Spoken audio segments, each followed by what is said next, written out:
Reconnaître que tu es épuisé, c'est peut-être la partie la plus difficile. Parce que ça va demander d'accepter quelque chose que tu n'avais pas prévu, que ça va prendre du temps, que cette fois, tu ne vas pas pouvoir aller vite. Et ça, c'est pas facile. Alors, parfois, tu continues de forcer. Tu fais comme si ça allait. Tu minimises, tu tiens encore un peu, mais tant que tu refuses de voir les choses telles qu'elles sont, tu continues de t'épuiser. Le burn-out, lui, ne triche pas. Il t'invite à voir la réalité en face et pas celle que tu aimerais voir. Il t'invite à voir ce qui est là, maintenant. Que tu es fatigué, que tu as dépassé tes limites, que tu ne peux plus faire comme avant. Et ça, c'est très brutal au début. C'est très déstabilisant, c'est très déroutant. Parce que ça va demander de lâcher les illusions.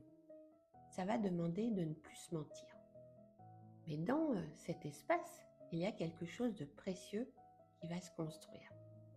L'authenticité, la capacité à dire la vérité, même quand ça bouscule, même quand ça dérange. Et petit à petit, tu apprends à ne plus fuir ce qui est, ce que tu ressens. Tu apprends à t'écouter, vraiment. Le burn-out, ce n'est pas un chemin facile, mais c'est un chemin solide. Alors, si aujourd'hui tu es épuisé, ne pense pas que ce soit un échec. C'est sans doute le début d'une vie sans masque, d'une vie beaucoup plus vraie.